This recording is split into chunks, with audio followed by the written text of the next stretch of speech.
চাষের জমিতে জল কমতেই বন্যায় ক্ষতিগ্রস্ত অসহায় কৃষকদের পাশে মন্ত্রী শুক্লাচরণ। জোলাইবাড়ি ব্লকের ইশাছড়া গ্রাম পঞ্চায়েতে কিছুদিন আগে ভয়াবহ বন্যায় নারদপাড়া ডিএফডিপিসির জলাশয়ের বাঁধ ভেঙে ক্ষতিগ্রস্ত 4টি পাড়ার প্রায় 100 জন কৃষক।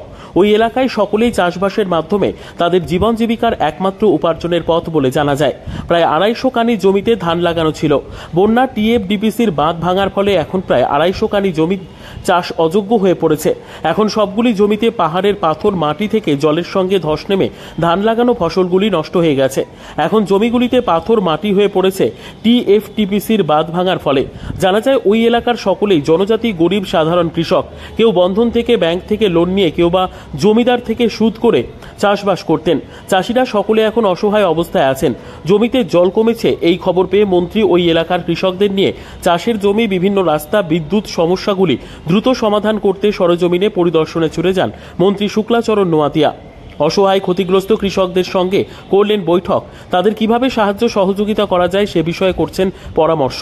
পাশাপাশি বন্যার ফলে চাষ অযোগ্য জমিটিকে কিভাবে আবার চাষযোগ্য করা যায় সেদিকেও আলোচনা করছেন কৃষক এবং দপ্তর আধিকারিকদের সঙ্গে মন্ত্রী।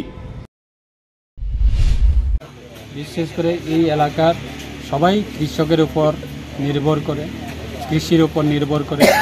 সবাই ম্যাক্সিমাম কৃষকরা আজকে তার সঙ্গে আমার বিভিন্ন বিষয় নিয়ে আলোচনা হয়েছে এবং তাদের একটাই দাবি যে তারা এত পরিশ্রম করে তারা বিভিন্ন